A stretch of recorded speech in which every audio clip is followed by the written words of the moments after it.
Telangana outdoor media association ఆధ్వర్యంలో బాలాపూర్ చౌరస్తాలో అనుమతులు ఉన్న హోల్డింగ్లను తొలగిస్తున్నారని హైడ్రా అధికారులను అడ్డుకున్న హోల్డింగ్ యజమానులు హైడ్రా అధికారులు తొలగించిన హోల్డింగ్ మెటీరియల్ తీసుకుని అమ్ముకుంటున్నారని వ్యాపారులు ఆరోపించారు. అనుమతులు ఉన్న తమ హోల్డింగ్లను తొలగిస్తున్నారని ఆవేదన వ్యక్తం చేశారు. శనివారాలు ఆదివారాలు తొలగించవద్దని హైకోర్టు ఆదేశాలు ఇచ్చిన హైడ్రా అధికారులు కోర్టు ఆదేశాలు ధిక్కరిస్తున్నారని, పెద్దలను వదిలిపెట్టి పేదవారిపై హైడ్రా తన అధికారిక ప్రతాపాన్ని చూపిస్తుందని ఆగ్రహం వ్యక్తం చేశారు. లక్షల కుటుంబాలు ఈ వ్యాపారంపై ఆధారపడి జీవిస్తున్నాయని, వారందరూ రోడ్డు మీద పడే అవకాశం ఉందని సీఎం రేవంత్ రెడ్డి చొరవ తీసుకుని ఈ సమస్యకు పరిష్కారం చూపాలని విజ్ఞప్తి చేశారు. హోల్డింగ్ సంబంధించిన కార్మికులపై హైడ్రా అధికారులు దాడి చేశారని వ్యాపారులు ఆరోపించారు.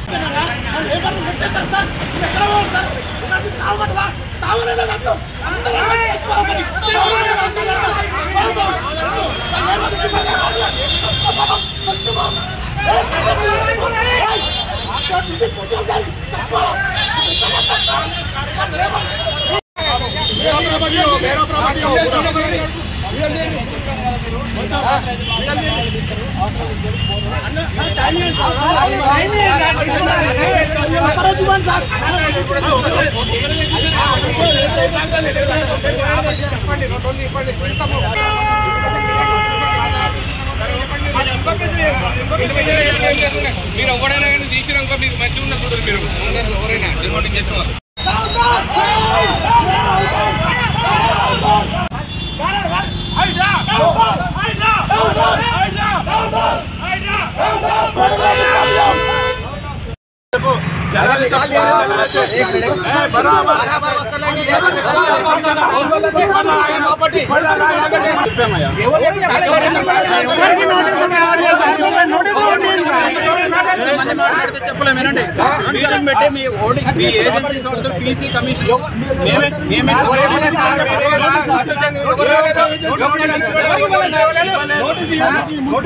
బాలాపూర్ చౌరస్తాలో లీగల్ హోర్డింగ్స్ కూడా హైదరాబాద్ వచ్చి తీసేస్తున్నారు. మొన్నటి వరకు అంటే ఇల్లీగల్ అంటే ఊరుకున్నాము, కానీ ఇప్పుడు లీగల్ కూడా తీసేస్తున్నారు. ఇది చాలా అమానుషం, చాలా దౌర్జన్యం చేస్తున్నారు హైదరాబాద్లో. దీని మీద ఎన్నో వేల కుటుంబాలు బతుకున్నాయి. వీళ్ళందరూ రోడ్డు పాలు చేసే ప్రయత్నంలో భాగంగా ఇది చేస్తున్నారు. దీన్ని అందరూ ముక్త కంఠంతో మేము అందరం తెలంగాణ అవుట్డోర్ మీడియా అసోసియేషన్ అందరం ఖండిస్తున్నాము. మేము వీధి పోరాటాలకైనా రెడీ ఉన్నాము. మేము ఇది కోర్టులో కూడా ఛాలెంజ్ చేస్తున్నాము. హైడ్రా రంగనాథ్ గారు హైకోర్టు వాళ్ళు స్పష్టంగా ఆదేశాలు ఇచ్చారు సండే రోజు తీయద్దని. ఆయన కానీ సండే రోజు కూడా పని కట్టుకొని మీరు చేస్తున్నారు. హైదరాబాద్లో బిల్డింగ్లు కూలగొట్టినప్పుడు అక్కడ ప్రాపర్టీ కానీ ఎట్లాంటి వస్తువులు తీసుకుపోలేదు. కానీ ఇక్కడ జరుగుతుంది ఏంటంటే మా ప్రైవేట్ బిల్డింగ్లో ఉన్న హోర్డింగ్లు మెటీరియల్ అంతా తీసుకొని అమ్ముకుంటున్నారు. ఇది కూడా మేము కోర్టు దృష్టికి తీసుకుపోతాము.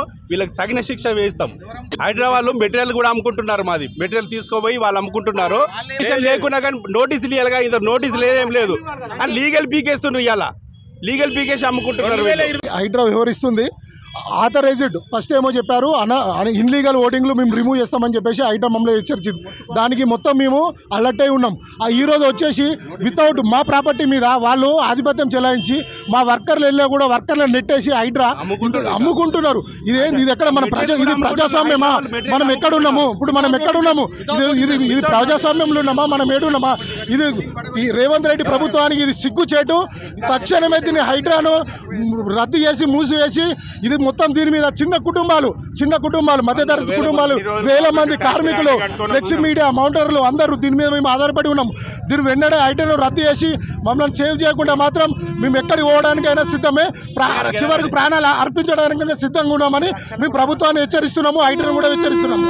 రంగనాథ్ గారు ఏం చెప్పారంటే లీగల్గా బుద్ధ భవన్లో ఉన్నప్పుడు అందరం వచ్చాం యాడ్ ఏజెన్సీ వాళ్ళం 70 మందితో మీటింగ్ పెట్టారు. మీటింగ్ పెట్టినప్పుడు వాళ్ళు లీగల్గా ఉన్న వరకు మేము టచ్ చేయమన్నారు, ఇల్లీగల్ ఉన్న వరకు తీసేయాల్సిందే అని చెప్పిండు. ఆయన టైం ఇచ్చాడు, మేము తీసేసుకున్నాం. కొన్ని వాళ్ళు తీసేసుకున్నారు. లీగల్గా ఉన్నాయి కూడా ఎలా చేస్తారు? ఇవాళ సండే అని వచ్చి ఇందాక హైడ్రా కమిషనర్ రాత్రి మీటింగ్ పెట్టుకున్నారంట. రాత్రి మీటింగ్ పెట్టుకొని ఇప్పుడు తీసేయమంటే ఎలా తీసేస్తారు? మాకు వర్కర్స్ దొరకాలి, మాకు ఇన్ఫర్మేషన్ లేదు. ఇప్పుడు వచ్చి వాళ్ళు కూర్చొని మా వర్కర్స్ని తన్ని పంపిస్తున్నారు. ఇది ఎంతవరకు న్యాయం? కానీ మాకు నోటీసులు ఇవ్వాలి కదా. నోటీసులు ఇవ్వకపోగా మళ్ళీ మమ్మల్ని ఇబ్బంది పెడుతున్నారు. జాబులు కావాలంటారు. జాబులు ఇచ్చేది మేము. మా దగ్గర కనీసం ఒక్కొక్క కంపెనీలో 15 మంది పనిచేస్తున్నారు. 15 మంది పనిచేసే వాళ్ళని రోడ్డు మీద వేస్తారా? గవర్నమెంట్ జాబ్ ఇస్తానంటుంది, మళ్ళీ జాబులు ఇచ్చే వాళ్ళని రోడ్డు మీద వేస్తుంది. వాళ్ళకి ఏ విధంగా మేము జాబులు ఇవ్వాలి? జాబులు ఇచ్చే వాళ్ళని కూడా రోడ్డు మీద ఏమంటారా? మేము రోడ్డు మీద పడిగాక మా ఎంప్లాయీస్ కూడా రోడ్డు మీద పడాలి. గవర్నమెంట్కి ట్యాక్సులు కడుతున్నాం. వాళ్ళు 1 year నుంచి CDMA బ్లాక్ చేశారు. CDMA బ్లాక్ చేసి వాళ్ళ కోసం తీసుకుంటున్నారు. ఇదంతా ఒక్కల గురించే చేస్తున్నారు. ఒక్కల గురించే చేస్తున్నారు ఇదంతా. ఆ ఒక్కలలో ఎవరనేది తీస్తే అందరం చేయండి. 50 కోట్లు పెండింగ్ ఉంది GHMCకి. దాన్ని అధికారంగా ఎవడో అడగటం లేదు. మా మీద పడుతున్నారు. మేము ట్యాక్సులు కట్టా కూడా లాస్ట్ ఇయర్ కట్టించుకోకుంది వాళ్ళు, మేము కడతానన్నా కట్టించుకోకుండా ఉంది వాళ్ళు. దాన్ని అడగటం లేదు గవర్నమెంట్. మా మీదే పడుతుంది. 50 కోట్లు పెండింగ్ ఉంది GHMCలో. 1,00,000 కుటుంబాలు ఆధారపడ్డాయి భయ్య. లాస్ట్ టైము మాకు వితౌట్ KTR అన్న వితౌట్ నోటీస్ ఇచ్చిండు. అప్పుడప్పుడు తీపిచ్చిండు. ఒకళ్ళ గురించి తీపిచ్చిండు. ఇవాళ అదే ప్రభుత్వం మేము కాంగ్రెస్కి సపోర్ట్ చేస్తే కాంగ్రెస్ కూడా మమ్మల్ని రోడ్డు మీదకి తీసుకొస్తుంది. మేమందరం రోడ్డు మీద ఇలా మీటింగ్ పెట్టుకుంటాను. రేపు దాని నుంచి ధర్నాలో సీఎం గారు అపాయింట్మెంట్ ఇస్తే సీఎం గారిని కలుస్తాం. మా బాధలు కూడా వివరించుకుంటాం.